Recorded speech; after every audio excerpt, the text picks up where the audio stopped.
വയനാടിന്റെ വിവിധ മേഖലകളിലും ഇന്നലെ ഉച്ചയ്ക്ക് ശേഷം മഴ പെയ്തിട്ടുണ്ടായിരുന്നു. മഴയോടൊപ്പം തന്നെ ആലിപ്പഴ വർഷവും ഉണ്ടായിരുന്നു. പൂതാടി പഞ്ചായത്തിൽ ശക്തമായ കാറ്റും മഴയും ആലിപ്പഴ വർഷവും ഉണ്ടായി.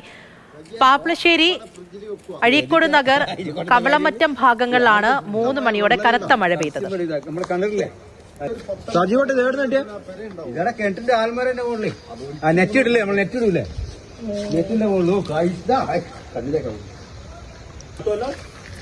വാങ്ങയോ ഇങ്ങനത്തെ ഒരു നാലെണ്ണം വീണ വാക്കില്ല. മൊത്തം ആനിക്കല്ലിഞ്ഞ ഇതാ ആനിക്കല്ല് ഇതാ ഉണ്ടോ.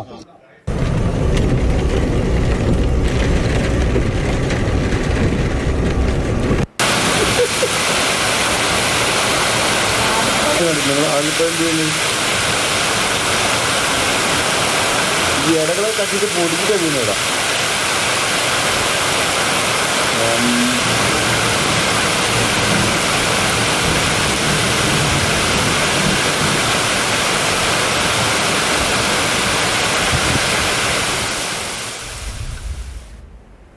ചേട്ടാ, ഇങ്ങോട്ടേക്ക് മഴയുടെ ഒരു നിഴൽ പോലും ഇല്ലല്ലോ എന്നാണ് മിഥുൻ മാധവ് പറയുന്നത്. നമ്മൾ ഈ മഴയുടെ കാര്യങ്ങൾ ഈ ചൂടിനിടയ്ക്ക് പറയുമ്പോൾ ചിലരൊക്കെ തന്നെയും ഞങ്ങളൊക്കെ ഉൾപ്പെടെ തിരുവനന്തപുരത്തുള്ളവരും ചോദിക്കുന്നതാണ് ഏത് മഴ, എവിടെ മഴ എന്നുള്ളതാണ്.